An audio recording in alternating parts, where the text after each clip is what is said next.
Bonjour à tous et à toutes, c'est Sandrine, j'espère que vous allez bien. Aujourd'hui on se retrouve pour la roue de la semaine du 11 au 17 mars 2024. Je rappelle que c'est un tirage public, donc collectif, ça ne pourra pas concerner tout le monde, ni arriver pour tout le monde, donc prenez uniquement ce qui vous parle. C'est parti, on va regarder les énergies dominantes de la semaine.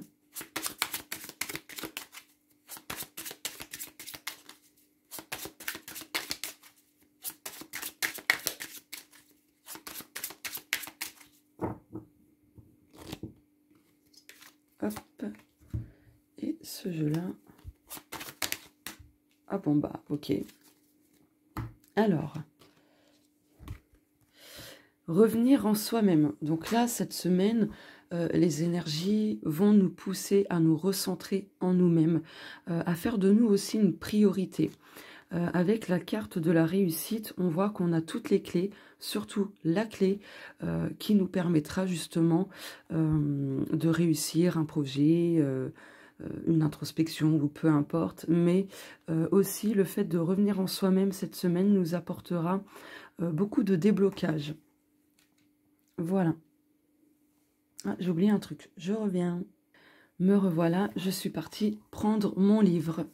Allez, la maison 1. Donc, la maison 1 représente le domaine personnel, ce qui implique l'état d'esprit, l'attitude, et ainsi de suite. Ah, alors cette semaine, il se pourrait qu'on la démarre avec beaucoup de doutes, de tristesse, pardon, des choses où tout est confus, tout est flou, où on ne sait pas en fait où se diriger, ni quoi faire, ni quoi penser, etc. Donc on peut dire que cette semaine, on la démarre sous quelques nuages, au-dessus de notre tête. Je vais recouvrir un petit peu. Hop.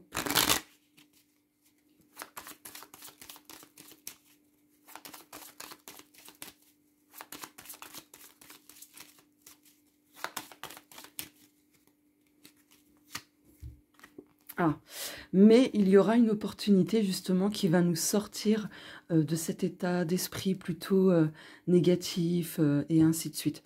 Donc il y a quelque chose, pardon, excusez-moi, il y a quelque chose qui va justement nous faire changer notre manière de penser, de voir les choses et ainsi de suite. Ce sera vraiment une opportunité à saisir en fait. Voilà. Allez, la maison 2. La maison 2 représente le domaine financier et matériel, donc ça implique tout ce qui est voilà, argent, dépenses et ainsi de suite. Ouh, le feu d'artifice.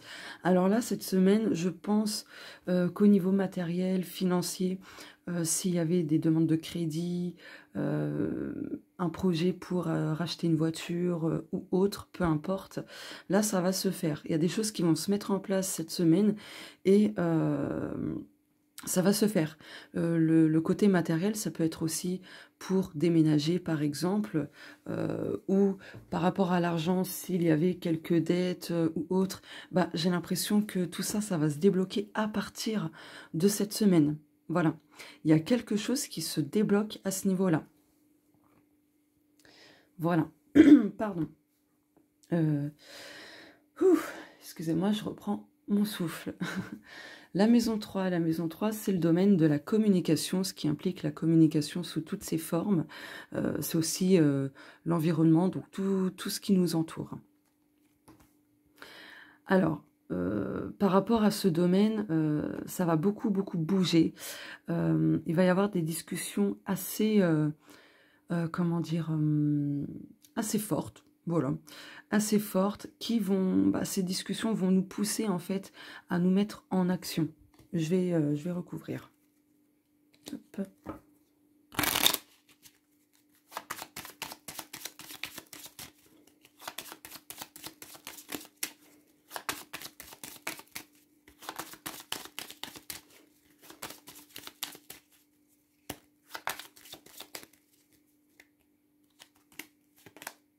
Ah bah, bon bah, les oiseaux, c'est aussi la communication.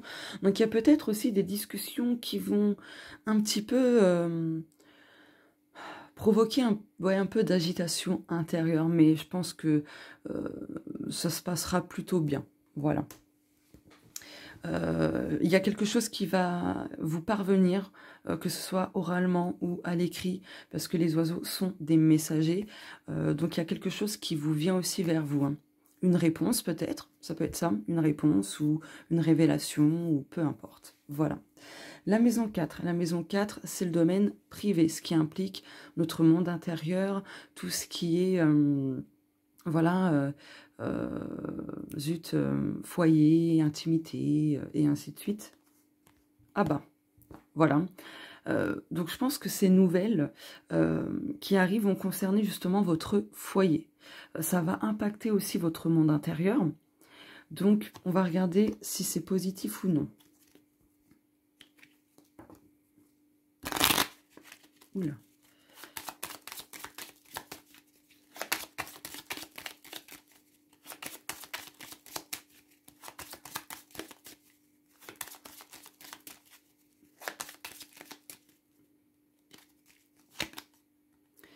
D'accord.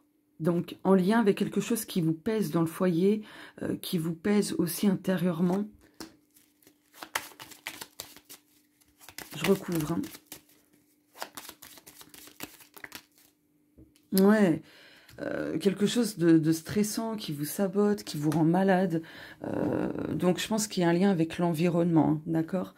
Du coup, je vais prendre ce jeu-là pour voir si c'est positif ou non, cette nouvelle. Bon, après, on a quand même la carte de la réussite. Hein. N'oubliez pas que c'est...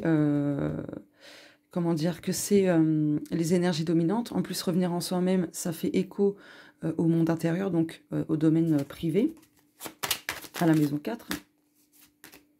Bah ouais, les récoltes. Donc pour moi, c'est plutôt positif. Hein. D'accord? C'est positif. Donc 1, 2, 3, 4... 5, la maison 5, c'est le domaine sacré, ce qui implique tout ce qui est projet perso, besoin perso, envie perso, tout ce qui est loisir, passion, tout ce qui est création, hein, voilà. Oh, waouh! Bah, là, à ce niveau-là, il y a des choses qui se réalisent, des souhaits qui se réalisent. Et ça peut arriver très rapidement, parce que là, on a cette notion de rapidité. Attendez, voilà. On a encore cette notion de nouvelle, donc... Concernant vos projets, vos besoins et autres, là, il y a des choses pour moi aussi qui se débloquent et qui arriveront plutôt rapidement. Voilà, ça va se manifester très prochainement. 1, 2, 3, 4, 5, 6. La maison 6, c'est le domaine du quotidien, ce qui implique la vie quotidienne, la manière de prendre soin de soi, la santé au quotidien, etc. Ok. Il y a cette notion de déménagement. Donc peut-être qu'il y a certaines personnes qui vont mettre en place cette semaine des démarches pour déménager, pour quitter un lieu de vie qui ne leur correspond plus, qui les stresse, qui les sabote, où c'est lourd, pesant, etc. Ça peut avoir un impact aussi au niveau financier. Voilà. Mais en tout cas, globalement, par rapport à la santé du quotidien, la vie quotidienne, etc., on voit que vous prenez de la distance sur quelque chose qui était plutôt toxique. Donc, je vais recouvrir. En plus, 4 et 1, 5. Donc, il y a quelque chose qui va se réaligner dans votre vie quotidienne. Ça apportera beaucoup de mouvements, beaucoup de changements.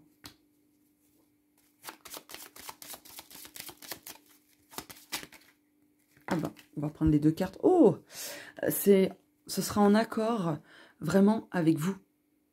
Vraiment, avec ce que vous aimez, ce que vous souhaitez. Vraiment en alignement avec soi-même, avec vous-même, quoi. Avec ce que vous voulez. Donc, c'est positif. Où j'en suis? Ça y est, je me suis perdue. 6, 7... La maison 7, c'est le domaine amoureux principalement, mais aussi les relations de cœur. Donc ça implique vraiment, au niveau des relations de cœur, tout ce qui est amical, familial, etc. Et ça a aussi un lien avec ce qui vous tient à cœur de... Pardon. Eh bien, de manière générale, oui, j'ai mis pause. Oh, d'accord.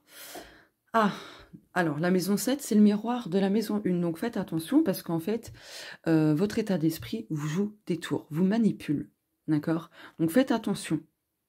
Après, du côté amoureux et ou relation de cœur, on voit quand même qu'il y a des mensonges, qu'il y a des personnes qui sont vraiment malhonnêtes envers vous. Peut-être que vous le ressentez intérieurement. Et c'est peut-être aussi à cause de ça que vous avez un état d'esprit plutôt confus, déçu, et ainsi de suite. Voilà. Donc moi, je vous dirais, fiez-vous à ce que vous ressentez, fiez-vous à votre intuition. Donc voilà, on voit qu'il y a de la manipulation. Donc, on va recouvrir. Ok. Ça concerne les couples. Peut-être que vous allez apprendre quelque chose, quelle que soit la manière dont vous allez l'apprendre, pardon. Mais là, ça concerne les couples. Voilà. Alors, ça ne va pas concerner tous les couples, voilà. Mais cette semaine, ouais, il y a des choses qui se révèlent pour moi, il y a des choses qui vont être mises en lumière en lien avec des mensonges, de la tromperie, etc. Donc, voilà. Je vais prendre une autre carte avec ce jeu-là.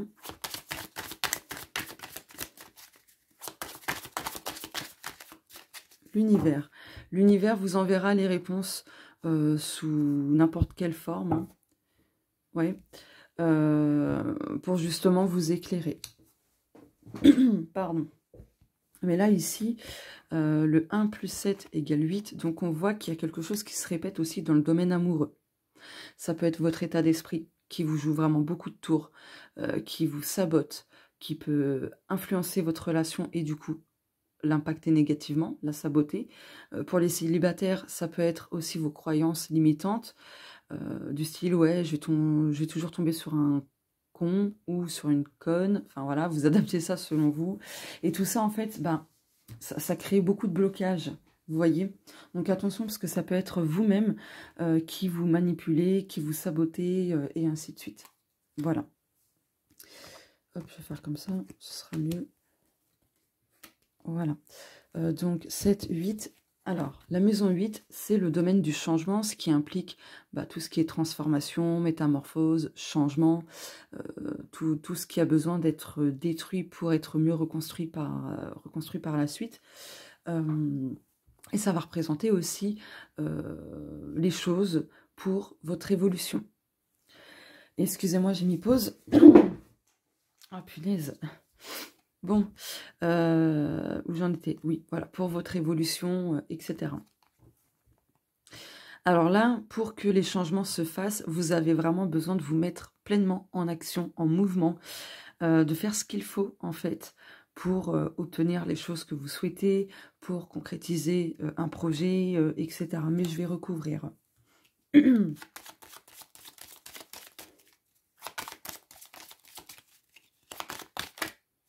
Bon, bah celle-ci voulait venir. Hein. Hop. Les poissons, ouais. Là aussi, il va y avoir des changements au niveau de l'abondance, au niveau de l'argent. C'est très positif, vraiment. Donc voilà. Après, les poissons, c'est aussi en lien avec tout ce qui est émotion. Donc il va y avoir aussi des choses qui vont se produire émotionnellement cette semaine, qui vont peut-être un peu vous remuer, vous chambouler, mais ce sera tout simplement en fait pour que vous libériez ces émotions que vous avez plus ou moins refoulées, et ainsi de suite. Donc voilà. En tout cas, les changements vous apportera beaucoup plus de fluidité, beaucoup plus d'abondance, et les choses vont bouger en votre sens, je pense. Hein. Au vu des cartes, en plus l'énergie dominante c'est la réussite, donc voilà. Juste il y a besoin de vous recentrer en vous-même, de faire de vous une priorité, et voilà quoi. Et excusez-moi. Donc 8, 9, la maison 9, c'est le domaine spirituel, ce qui implique donc la spiritualité, tout ce qui est voilà, conscience, tout ce qui est énergétique, univers, guide, animal totem, etc. Et cette fois-ci, j'ai pas oublié le jeu avec les animaux. Donc voilà. Ah, alors là, dans ce domaine-là, vous allez avoir plusieurs chemins qui vont s'offrir à vous, plusieurs directions, plusieurs possibilités, plusieurs départ, nouveau départ. Hein.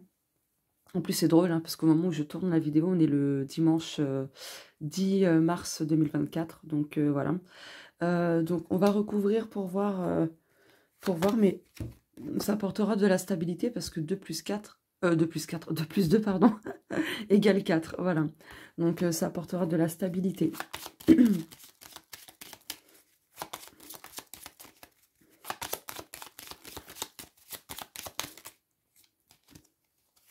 Oh, avec l'ours, beaucoup de force, beaucoup d'énergie positive, etc., de succès, de protection. Là, on peut dire qu'on a notre animal, hein, l'ours. Mais bon, je vais quand même prendre le murmure des animaux. Mais ouais, beaucoup d'abondance, hein, parce que le 1 et le 5 égale 6. Donc, attendez, on va regarder dans mon livre.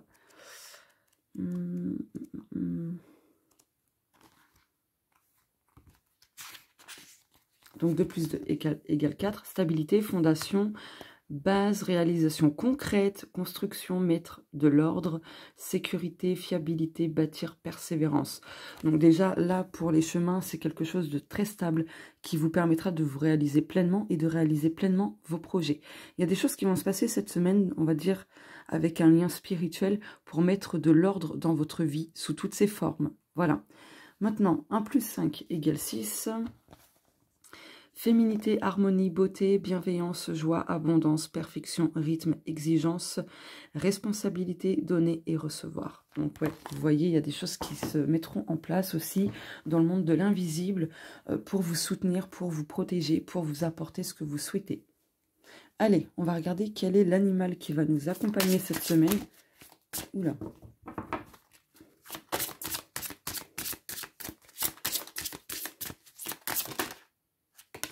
La baleine. Oh, profondeur, voix intérieure. Donc là, c'est vraiment en lien avec la spiritualité, j'adore. Parce que du coup, cette semaine, pour ce domaine-là, il va y avoir donc cette notion de revenir en soi-même, mais aussi de se reconnecter en profondeur avec sa voix intérieure. Voilà, mais je vais vous lire hop, les petits messages de cette carte baleine. Hop. 39.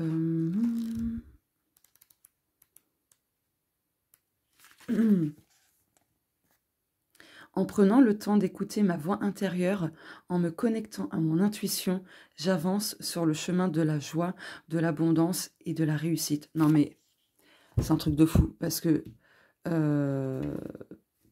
avec la numérologie, ça parlait d'abondance et tout.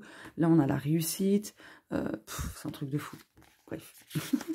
Domaine spiritualité. La baleine incite à une véritable élévation spirituelle.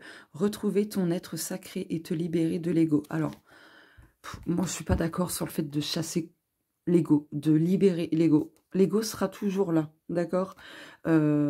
L'âme a besoin de notre ego, justement, pour expérimenter plein de choses sur le plan terrestre. D'accord? Donc, on ne peut pas chasser définitivement son ego, ni libérer son ego. Par contre, on peut libérer les blessures de l'ego.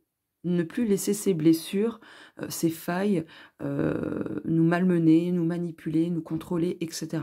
Voilà. Bien sûr, personne ne détient la vérité absolue, mais bon. Voilà, je préfère le dire. Tac, tac, tac, libérer l'ego.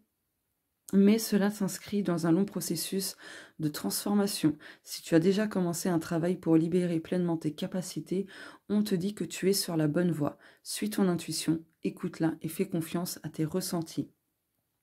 C'est par ta voix intérieure que tu reçois les messages de tes guides.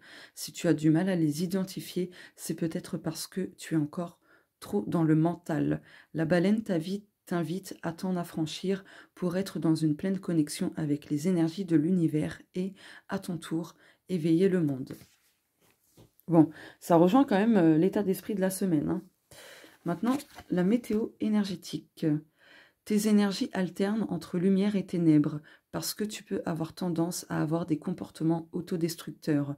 Pour te reconnecter à ta lumière intérieure, tu vas devoir plonger à l'intérieur de toi, de ta mémoire et entamer un travail de libération des mémoires bloquantes. Que ce soit lié à cette vie ou à une autre ligne du temps, il y a une ou plusieurs blessures qui ne sont pas guéries. Que ce soit la peur de l'abandon, du rejet, la blessure d'injustice, de trahison ou d'humiliation, ton âme a besoin de se libérer. Ton enfant intérieur a besoin d'être guéri. Si tu as déjà entamé un travail de libération énergétique, tes guides te disent que tu es sur la bonne voie. Alors, pour connaître les choses qui vous impactent en termes de blessures, etc., vraiment, le thème astral, c'est vraiment, vraiment, vraiment le meilleur outil, en tout cas l'un des meilleurs outils qui existent pour savoir justement tout ça. Voilà. Je dois saouler certaines personnes en parlant très régulièrement du thème astral, mais c'est parce que je sais de quoi je parle. Voilà. Et surtout, tous les retours que j'ai de toutes ces personnes à qui j'ai fait leur thème astral, les retours sont tout le temps positifs. Donc, voilà, je sais ce que ça implique, ce que ça génère. C'est pour ça que j'en parle souvent. Voilà. Hop, parenthèse fermée, je remets ça là. Donc voilà pour le domaine spirituel. Maintenant, la maison 10, c'est le domaine professionnel. Ouh, eh bien professionnellement, il va y avoir beaucoup de joie, de positivité, ouais, des choses qui se concrétisent, qui vous permettra de mettre fin à quelque chose. Donc voilà, on va recouvrir un petit peu.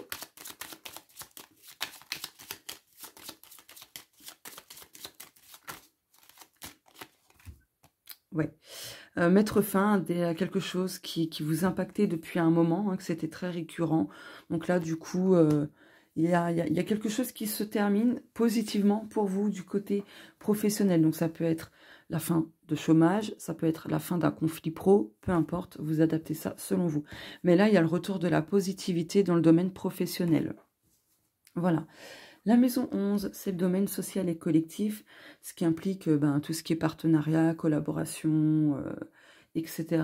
Puis aussi tout ce qui est public. Là, il y a de la libération. Voilà. Il y a aussi des révélations, parce que là, il y a cette notion de choses cachées, d'accord? Et ça va se révéler. Donc, on va essayer de voir c'est quoi.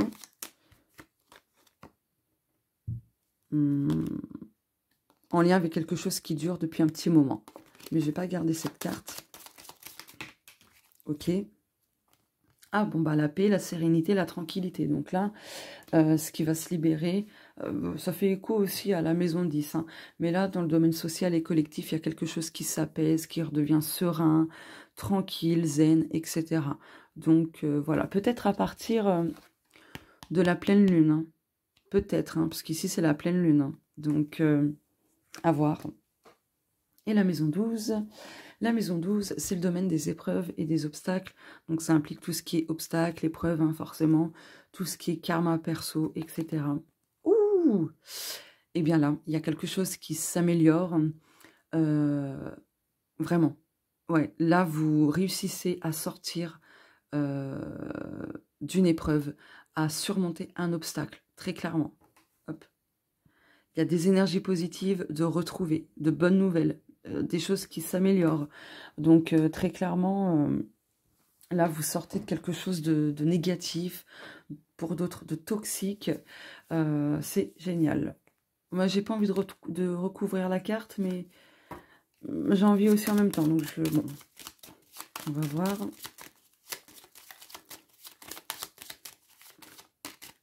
Ouais. Là, il y a quelque chose qui vous apporte beaucoup plus de sécurité, de sûreté, de stabilité, etc. Les épreuves que vous avez vécues, que vous vivez actuellement, même les obstacles, hein, c'est aussi pour, quelque part, que vous preniez le temps d'accueillir les choses, comment dire, Parce que ça cache toujours du positif derrière, sans entrer dans la positivité toxique, bien sûr.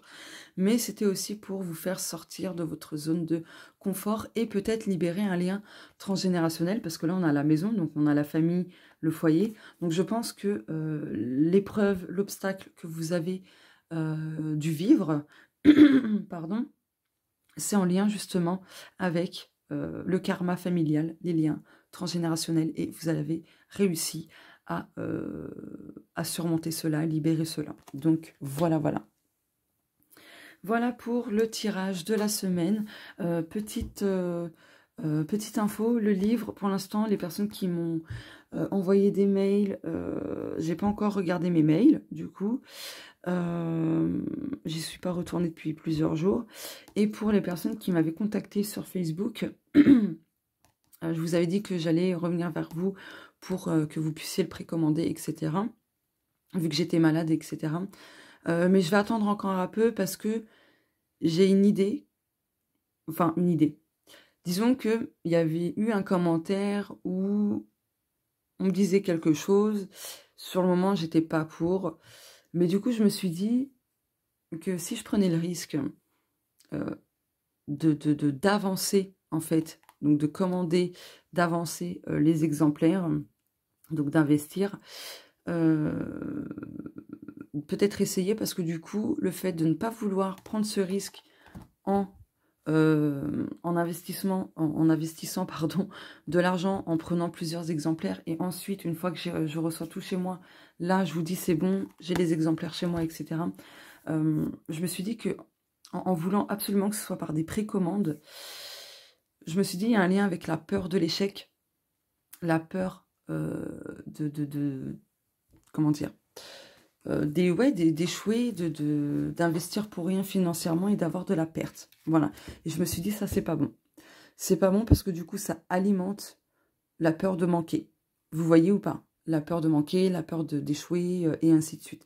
Donc du coup, c'est pour ça que pour le moment, je n'ai pas donné suite, parce que du coup, je vais tenter.